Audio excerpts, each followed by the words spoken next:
Ազգային ժողովի նիստերի դահլիճում պաշտպանության եւ անվտանգության հարցերի մշտական հանձնաժողովի նախաձեռնությամբ հրավիրվել են խորհրդարանական լսումներ ճանապարհային երթևեկության անվտանգությունը Հայաստանի Հանրապետությունում թեմայով։ Թեմայի վերաբերյալ հարցեր է բարձրաձայնել նաեւ ժուրնալիստների ասպարեզ ակումբի խորհրդի նախագահ Լևոն Բարսեղյանը։ Միևնույն ժամանակ զարմանք հայտնել, որ ամիսներ առաջ իր ուղարկած այն հարցմանը, թե Հայաստանի Հանրապետությունում մարակաչապերից որը տարեկան ինչքան խախտում է արձանագրել, ստացել է պատասխան, որ նման վիճակագրություն պատկան մարմինը չի վարում։ Ինձ իրականում հետաքրքիր էր, թե որ հատվածներում է Հայաստանի եւ ենթադրում էի, որ ոստիկանությունը կամ ճանապարհային ոստիկանությունը պիտի շահագրգիռ լինի ոչ թե տուգանքների կամ այդ խախտումների արձանագրման մասով, այլ ընդհանրապես ճանապարհային անվտանգության աստիճանի բարձրացման հարցում այդպիսի զարմանալի պատասխան ստացա, որ նման վիճակագրություն չի վարվում։ Առաջին հարցս այն է, թե արդյոք սկսելու եք վարել, դա կարևորում եք, թե ոչ։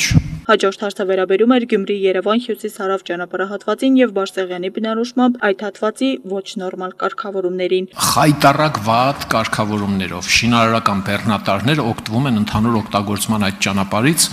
պետական մայրուղուց, հոսքից, եթե որևէ մեկը կարգով քշի, այդ ճանապարհը մինչև վերջերս 3.5-4 ժամում պիտի հասներ։ Ձեզ հայտնի է, որ բոլորը խախտում են անխտիր, բոլորը խախտում են այդ կարգավորումները։ Սա արդար համարում եք, թե ոչ, տուգանվում են հատուկենտները։ Պարոն Բարսեղյան, իհարկե, եթե նման նախադեպ կա, արդար չեմ կարող համարել, ոնց կարող է բարեկը ոստիկանը տեսնի խախտումը եւ չգրանցի։ Եվ չգիտեմ, ունենք այդ կարգի մենք խնդիր։ Հնարավոր է այդ պահին տեղում չլինեն, հնարավոր է չնկատեն, բայց նկատելու դեպքում չի կարող լինեն, այնքան խիստ է դրված։ Բարեկային ծառայության մասին ի նկատի չունեի ասելով, դա թե կոռումպացվել են, մեկին լավություն են անում, մեկին վատություն, բոլորովին դա ի նկատի չունեի։ Ակնհայտ է եւ աներկբա է, որ այդ ճանապարհի վրա բոլորը խախտում են, որտեղ կարգավորումներն աննորմալ են։ 30, 50 եւ հիմա այդ նոր բացված Ազատան Թալին հատվածում երկկողմանի ճանապարհը բացված է, կահավորված է եւ այլն, բայց արագության առավելագույն սահմանափակումը 70 է սահմանված հիմա։ Իսկ սա հանգեցնում է անընդհատ խախտումների եւ բարեկային ծառայությունը բնականաբար իր ունեցած հզորություններով չի կարող ամբողջ այս խախտումները արձանագրել եւ պատասխանատվություն ձևակերպել։ Հիմա հարցս հետեւյալն է, թե ոստիկանությունը այդ կարգավորումները ինչու է նորմալ համարում։ Շնորհակալություն, պարոն Բարսեղյան, այսօրվա քննարկումից թվում է հենց պատճառը դա է, որպեսզի կարողանանք այդ հարցերի լուծումները գտնել։ Աստղիկ Խաչատրյան, Հայկ Կապրելյան այսօր։ Արաբական Միացյալ Էմիրություններ կատարած աշխատանքային այցի շրջանակում Հանրապետության նախագահ Վահագն Խաչատուրյանը հանդիպել է Էմիրությունների նախագահ Շեյխ Մոհամմադ բին Զայեդ Ալ Նահյանի հետ։ Արաբական Միացյալ Էմիրությունների նախագահը ողջունել է Հանրապետության նախագահին, շնորհակալություն հայտնելով Աբու Դաբիում անցկացվող ամենամյա ներդրումային համաժողովին մասնակցության համար։ Շեյխ Մոհամմադ բին Զայեդ Ալ Նահյանն ընդգծել է, որ նման բարձր մակարդակի այցերը վկայում են երկու երկրների միջև ձևավորված բարեկամական հարաբերությունների եւ փոխադարձ վստահության ամրապնդման մասին։ Իր հերթին նախագահ Վահագն Խաչատուրյանը շնորհակալություն է հայտնել ջերմ ընդունելության եւ հրավերի համար, նշելով, որ Հայաստանի Հանրապետության եւ Արաբական Միացյալ Էմիրությունների միջև դիվանագիտական հարաբերությունների հաստատումից ի վեր երկկողմ կապերն ապրել են շարունակական զարգացում, որպես դրա վառ օրինակ նա նշել է այդ թվում Հայաստանի եւ Արաբական Միացյալ Էմիրությունների միջև շաբաթական իրականացվող շուրջ 30 ուղիղ ավիաչվերթների հանգամանքը։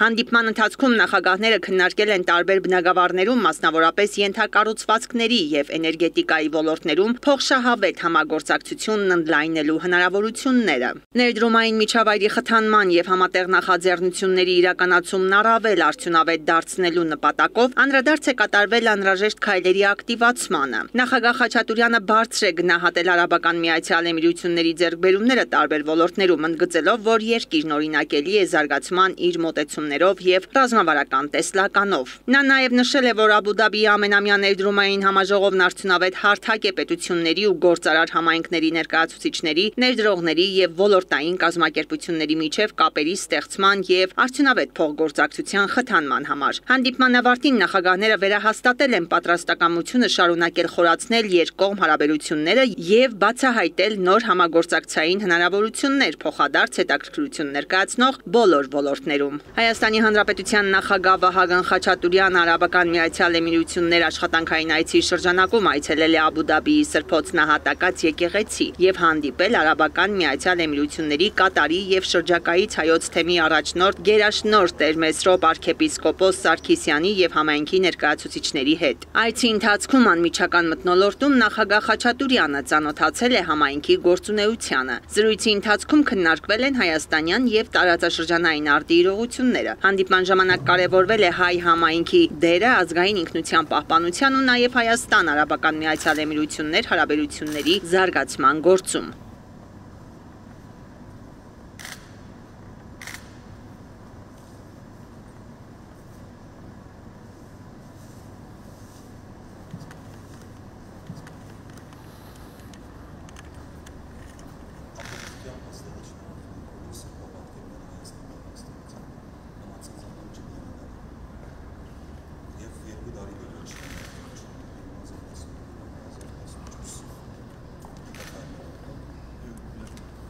Օրնյալ Տեր մեր Հիսուս Քրիստոս ամեն,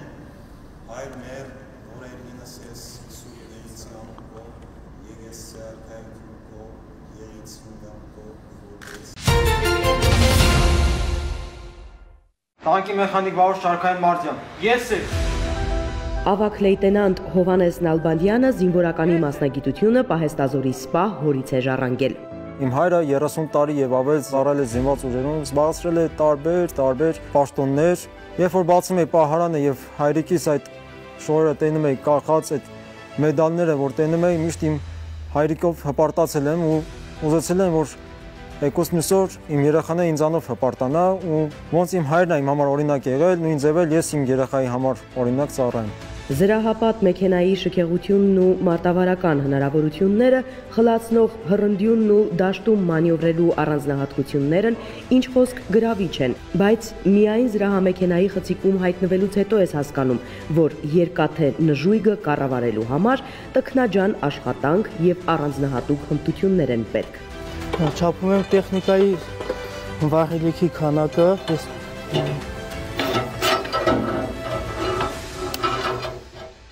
Միշտ ուզեցել եմ հետաքրքրվեմ տանկի մարտավարատեխնիկական բնութագրով, միշտ ուզեցել եմ հասկանամ ինքը իրանից ինչ է ներկայացնում,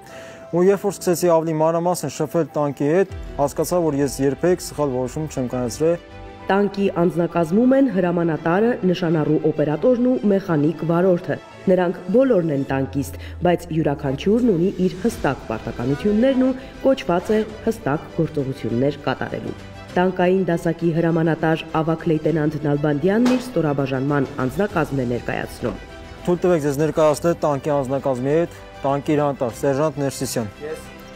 Տանկի մեխանիկ վարորդ Շարքային Մարտյան։ Ես։ Տանկի նշանառու օպերատոր Շարքային Ստեփանյան։ Ես։ Հրամանատարի ղեկավարությամբ անձնակազմը համաբանակային խաղերի է մասնակցել, մրցույթում զբաղեցրել 3-րդ հորիզոնականը։ Սերժանտ Ներսիսյանի հետ մենք մասնակցել ենք համաբանակային խաղերին, մրցումներին եւ գրավել ենք պատվավոր 3-րդ հորիզոնականը։ Մենք մեր առաջ նպատակ ենք դրել, որ հաջորդ անգամ մասնակցելուց ոչ թե 3-րդ, այլ առաջի պատվավոր հորիզոնականով յետ վերադառնանք մեր զորամաս։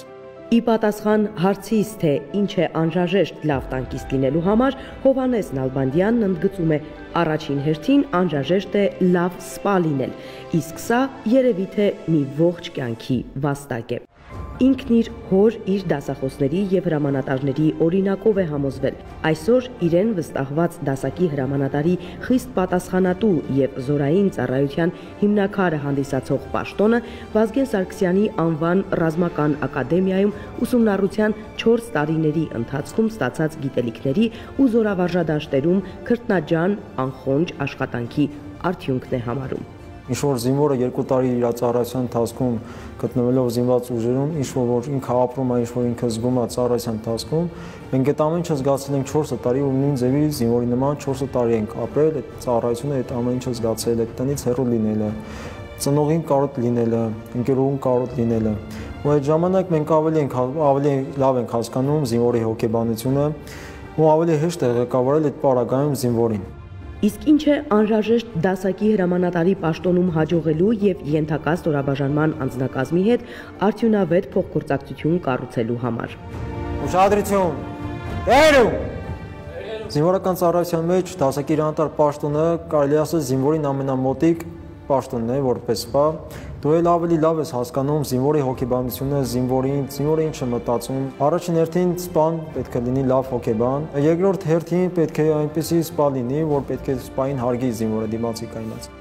Հովհաննեսը վերջերս է ատեստավորվել արդյունքից գոհ չէ, պատրաստվում է բարելավել ստացած գնահատականները, վստահեցնում է, որ զինվորականների ատեստավորումն առաջին հերթին կարողությունները բացահայտելու, կատարելագործելու, ունակություններն էլ ավելի բարձր մակարդակի հասցնելու լավ հնարավորություն է, ինչին պետք է վերաբերվել որպես հերթական նպատակ, որին անպայման պետք է հասնել նախ կամքի ուժով եւ տոկունությամբ։ Ես իմ հետ, իմ անձի հետ պայքարում եմ, որպեսզի այդ ատեստավորման բալերը էլ ավելի բարձրացնեմ ու ոչ թե ֆինանսականի հարցն է, այստեղ արդեն առաջին հերթին գալիս, այլ դա սկզբունքի հարց է, որ ես պետք է ինձ հաղթահարեմ, իմ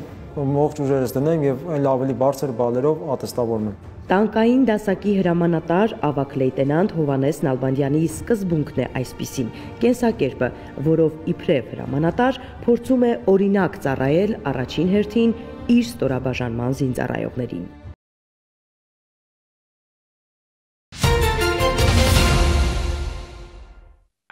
Ադրբեջանի նախագահ Իլհամ Ալիևը ելույթ ունենալով դեպի նոր աշխարհակարգ թեմայով համաժողովում անդրադարձել է Հայաստանի հետ հարաբերություններին։ Նա Հայաստանին կոչ է արել ժամանակ չկորցնել խաղաղության պայմանագրի ստորագրման հարցում եւ կրկնել է Հայաստանի սահմանադրության փոփոխության պահանջը, նշելով, թե իբր այն տարածքային պահանջներ է պարունակում Ադրբեջանի նկատմամբ։ Ալիևի խոսքով, եթե Հայաստանն ու Ադրբեջանը ստորագրեն խաղաղության պայմանագիր, ապա դա կարող է ազդանշան դառնալ համագործակցության մեկնարկի համար։ Հայաստանի հետ որևէ տնտեսական ինտեգրման մասին խոսելը վաղաժամ է, իսկ արագ բարեկամանալն անիրատեսական, սակայն առաջին քայլերը հնարավոր է անել, նշել է Ալիևը։ Նա շեշտել է, որ վրացական կողմը մի քանի նման նախաձեռնություններ է առաջարկել, որոնց Բաքուն դրական է արձագանքել, եւ այժմ սպասում են Երևանի պատասխանին։ Խոսքը լրագրողների փոխայցելությունների եւ անդրսահմանյան գետերի հարցով համատեղ քննարկումների մասին է, նշել է Ադրբեջանի նախագահը։ Նրա խոսքով Հարավային Կովկասում բաժանարար գծեր գծելու երրորդ կողմերի փորձերը հաջողություն չեն ունենա։ Իր ելույթում Ադրբեջանի նախագահը նաև նշել է, որ Բաքուն փաստաթղթեր է պատրաստում ԱՄՆ նախագահ Դոնալդ Թրամփի վարչակազմին հանձնելու համար, կապված Ադրբեջանում ԱՄՆ միջազգային զարգացման գործակալության անօրինական գործունեության հետ։ Ադրբեջանի գլխավոր դատախազության նախաքննության պարզվել է լայնածավալ հակաադրբեջանական գործունեության, ներքին գործերին միջամտություն եւ կառավարության աշխատանքը խաթարելու փորձեր, նշել է Ալիևը, հույս հայտնելով, որ այդ փաստերի հիման վրա ադրբեջանական կողմը քայլեր կձեռնարկի ԱՄՆ ՄԶԳ-ի եւ նրա ղեկավարության նկատմամբ։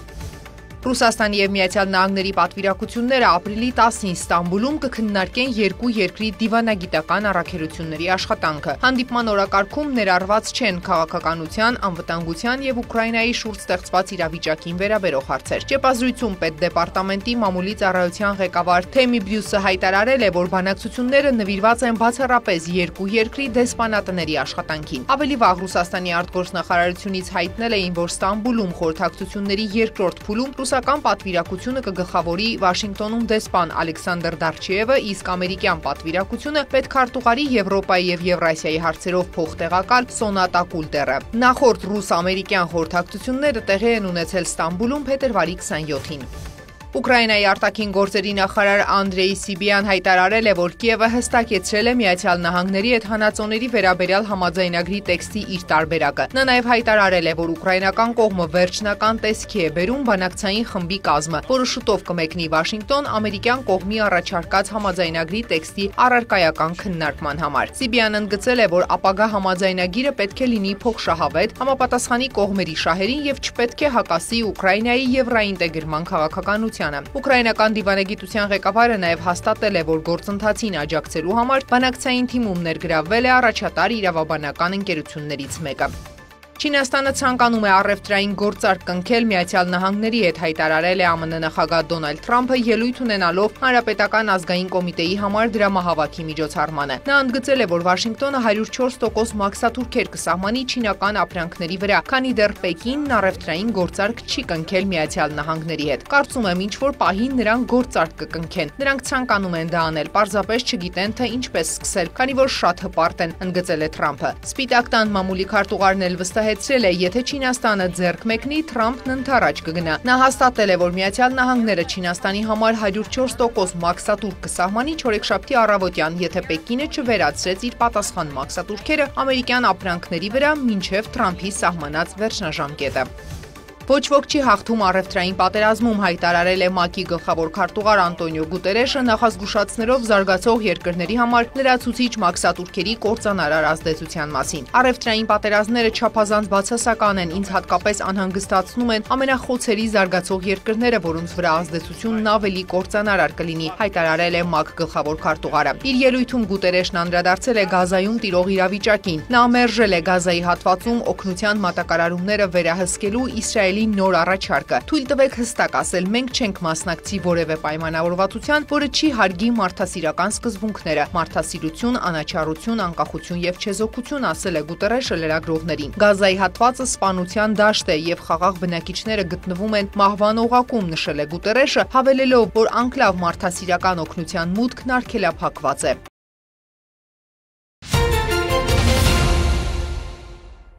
Ռուսաստանի նախագահ Վլադիմիր Պուտինը օրենք է ստորագրել, որն արգելում է գովազդ նոտարերկրյա կամ միջազգային կազմակերպությունների տեղեկատվական ռեսուրսների վրա, որոնց գործունեությունը Ռուսաստանում ճանաչվում է որպես անցանկալի, ինչպես նաև այն ընկերությունների ռեսուրսների վրա, որոնց գործունեությունը երկրում ճանաչվում է ծայրահեղական եւ արգելված։ Այս արգելքը վերաբերվում է նաև Instagram-ին եւ Facebook-ին, քանի որ երկու կայքերն էլ Meta կորպորացիայի մաս են, որը Ռուսաստանի Դաշնությունում ճանաչված է որպես ծայրահեղական եւ արգելված։ Այս մասին հայտնում է RBK-ն։ Պետդուման ընթացիկ տարվա մարտ ամսին երկրորդ եւ երրորդ ընթերցմամբ անմիջապես ընդունեց համապատասխան օրինագիծը, իսկ Դաշնության խորհուրդը հաստատեց այն ապրիլի 2-ին։ Արգելքն ուժի մեջ կմտնի 2025 թվականի սեպտեմբերի 1-ից։ Ահաբեկչական կամ պայքարի մասին օրենքի հիման վրա հասարակական կամ կրոնական կազմակերպության գործունեությունը լուծարելու կամ արգելելու մասին դատարանի որոշման դեպքում արգելվում է նաև գովազդի տարածումը նման կազմակերպության ինտերնետային ռեսուրսներում։ Գովազդի մասին օրենքի խախտումները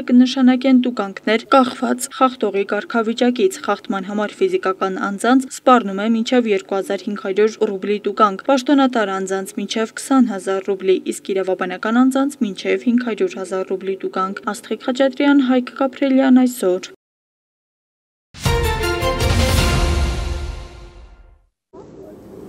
Պատմաբան, խոհարար, մշակութաբան եւ մարքետոլոգ Հայաստանի տարբեր անկյուններից նշված ոլորտների 20 մասնագետներ եկել են Կապան ստեղծելու Սյունիքի տարածքային ներուժի բացահայտման եւ բրենդավորման գիտահեն փաստաթուղթը։ Ապրիլի 4-ից 6-ը մարզի սրտում անցկացվեց բացառիկ աշխատաժողով, որի ձևաչափը մշակվել է հատուկ գաստրոքեմփ Կապանի համար։ Ընտրել ենք շատ ինտերակտիվ ծրագիր, որտեղ 4 մասնագիտական խմբեր փորձելու են գտնեն ամենայուրահատուկ ու հետաքրքիր, ուրեմն այսպես դետալները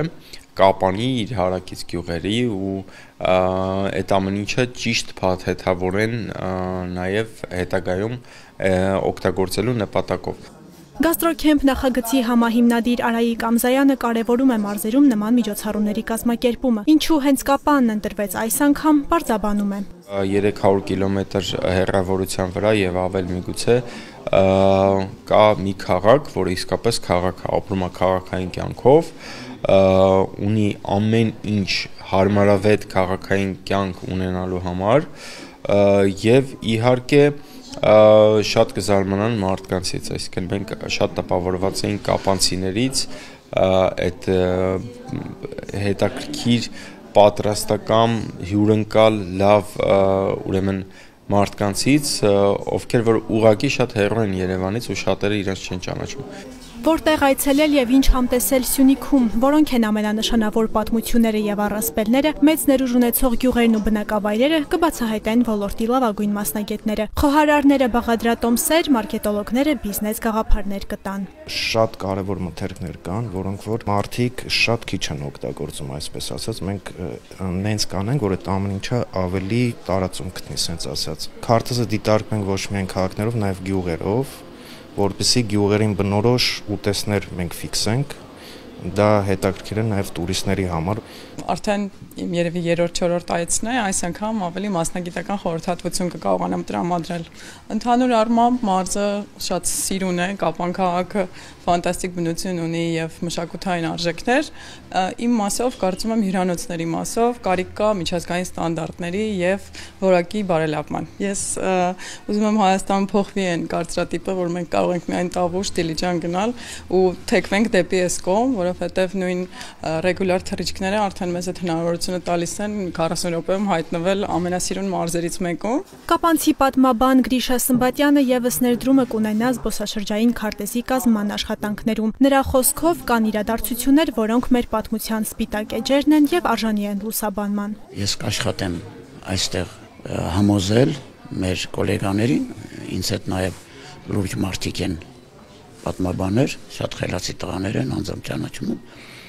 իրենց հետ ավելացնել այդ էջերը եւ ցույց տալ, որ Կապանի պատմության մեջ կան ոչ պակաս իրադարձություններ, որոնք արժանի են այդ քարտեզի մեջ մտնելու, հիշատակվելու եւ հարստացնելու մեր տարածքի պատմությունը։ Սյունիքի տարածքային հնարավորությունների բացահայտման եւ բրենդավորման աշխատաժողովին համախմբվել են հին ու նոր սերնդի մասնագետները։ Ամենքը կիսվում են գիտելիքներով եւ փորձում առանձնացնել ամենակարևոր տեղեկությունները։ Շատ կարևոր քայլ է նախ ուխտատեղի դարձնել վահանավանքը, երկրորդը սա ճակերտավոր եւ ժամանակակից լեզվով ասած մարքեթինգային քայլ է, հա, տուրիստական ուղղությունը տեղափոխել դեպի վահանավանքի ուղղություն։ Իհարկե Տաթևը մշտական տուրիստական կետերի մեջ է մտնում, Գորիսը, Սիսիանը, սրանք բոլորը տուրիստական ակտիվ կենտրոններ են, կարծում եմ Կապանի եւ վահանավանքի փաստը լավ եւ հետաքրքիր այսպես թարմ բաժին է, որը որ կարելի է ակտիվացնել հենց այդ ուղղվածությամբ։ Նախագծին աջակցում է նաև Կապանի համայնքապետարանը։ Համայնքի ղեկավարի առաջին տեղակալ Գորթ Հադևոսյանը հուսով է, այս նախագիծը հնարավորություն կտա բացահայտելու Կապանի զբոսաշրջային հնարավորությունները։ Բավականին չբացահայտված պոտենցիալ ունի Կապանը եւ մենք հույս ունենք, որ այս նախագիծը Կապանը ել ավելի ճանաչելի կդարձնի եւ Կապանը գրավիչ կլինի ոչ միայն մեր հայրենակիցների համար, այլ նաեւ Հայաստան ժամանող հայլազգի զբոսաշրջիկների համար։ Հույսով ենք, որ այս նախագիծը իր նպաստը կբերի նաեւ Կապանում տուրիզմի զարգացմանը։ Քարտեզի վերջնական տեսքը թույլ կտա նախագծի եզրափակիչ միջոցառմանը հրավիրված միջազգային մասնագետներին առաջնորդվել դրանով, շրջել նշված բնակավայրերով եւ հավաքել մարզի պատմական բաղադրատոմսերը, ստեղծելով հատուկ ճաշացանկ։ Օֆրոդ մեքենաներով մասնագիտական խմբերը շրջելու են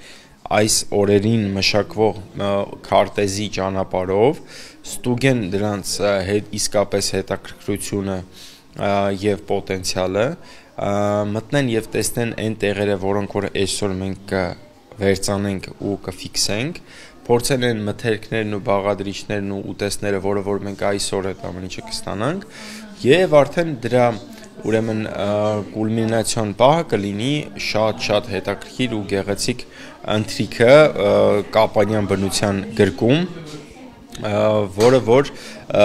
կիրականացնենք պարտադիր միջազգային աստղերի եւ խոհարարների հետ։ Նախագծի պատասխանատուները վստահեցնում են, գիտական հանդիպման արդյունքում ստեղծված փաստաթուղթը դեռ երկար կծառայի Կապանին։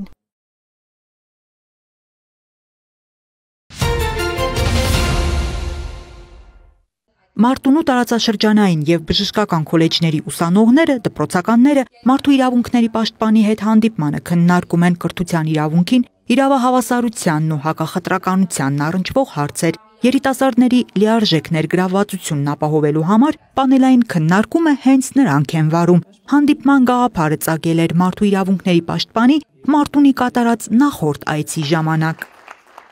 Իմ հիմնական գաղափարն այն է, որպեսզի երիտասարդների ձայնը լսելի լինելու հետ կապված խնդիրները լուծվեն ոչ միայն մայրաքաղաք Երևանում, այլ այս խնդիրները լուծված լինեն նաև մարզերում, եւ հենց դա է պատճառը, որ հենց Մարտունի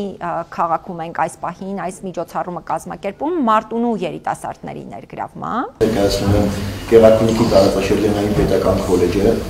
Նախ ուզում եմ շնորհակալություն հայտնել ամբողջ քոլեջի անձնակազմի անունից նման հնարավորություն ընձեռնելու համար։ Դահլիճում ներկա են նաև դպրոցի աշակերտներ, ովքեր մեզանից օրինակ վերցնելով հաջորդ ամիսների ընթացքում իրենք ներկայացնեն իրենց ուսումնական հաստատությունները։ Քննարկումն ավելի լայն ծավալվում է կրթության իրավունքի իրացման խնդրի շուրջ։ Երիտասարդներին հետաքրքրում են մասնագիտությունների պահանջարկին, գրավչության բարձրացմանը, ուսման եւ աշխատանքի համատեղելիությանը վերաբերող հարցեր։ Շատ կարևոր ասպեկտներով անդրադարձ ենք կատարել ազգային փոքրամասնությունների իրավունքներին, կանանց եւ տղամարդկանց իրավահավասարությանը, ընդհանրապես հակախտրականության ոլորտի չափանիշներին եւ այդ առումով պետական մարմինների աշխատանքների հետ կապված հարցերին եւ նաեւ կրթության բնագավառի կողմից տրվող հնարավորությունները, դրանք եւս շատ կարևոր քննարկման նյութ են։ Տարբեր ոլորտներում իրենց մասնակցությունն ապահովելու եւ որոշումների կայացման գործընթացում ակտիվ ներգրավվելու համար երիտասարդներն առաջին հերթին պետք է նախաձեռնող լինեն։ Այս դեպքում միայն նրանց ձայնը լսելի կլինի, իսկ գործունեությունը արդյունավետ։ Մարդու իրավունքների պաշտպանի խորհուրդն է սովորողներին։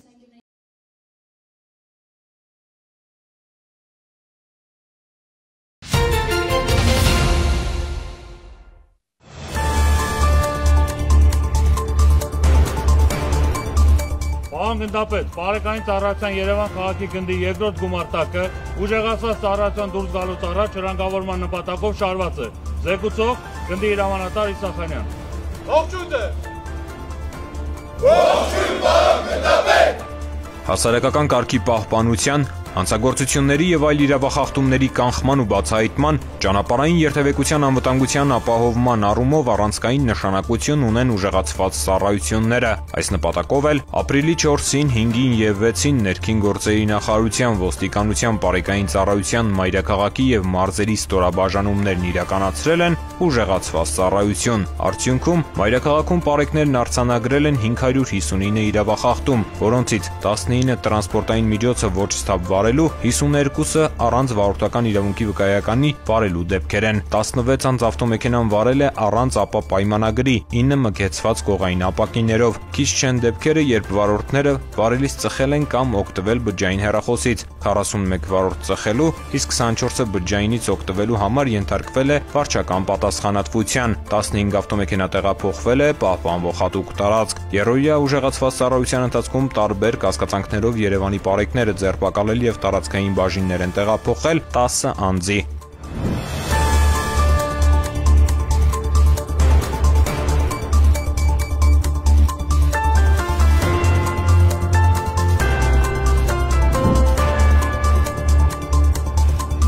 Նույն ժամանակահատվածում մարզերի պարեկները արձանագրել են 3982 իրավախախտման դեպք։ Ինչպես միշտ առանձնահատուկ ուշադրություն է դարձվել ալկոհոլ օգտագործած վիճակում տրանսպորտային միջոցներ վարող անձանց հայտնաբերմանը։ Հայտնաբերվել է ոչ ստապ 32 վարորդ, 73 անձ ավտոմեքենան շահագործել է առանց ապա պայմանագրի, 157-ը առանց վարորդական իրավունքի։ Պարեկների ուշադրության կենտրոնում էին եղել նաև չամրակապված վարելու դեպքերը, այդպիսի 1390 վարորդ տուգանվել է։ Հայտնաբերվել են նաև տեխնիկական զննություն չանցած 356, անսարք լուսարձակներով 115 ավտոմեքենա, 123 վարորդ ենթարկվել է վարչական պատասխանատվության վարելիս ծխելու համար։ Անվտանգ երթևեկություն ապահովելը յուրաքանչյուրիս պատասխանատվությունն է։ Առաջին հայացքից չնչին թվացող իրավախախտումը կարող է ողբերգության հանգեցնել։ Կրկին հորդորում ենք լինել զգոն եւ պահպանել ճանապարհային երթևեկության բոլոր կանոնները։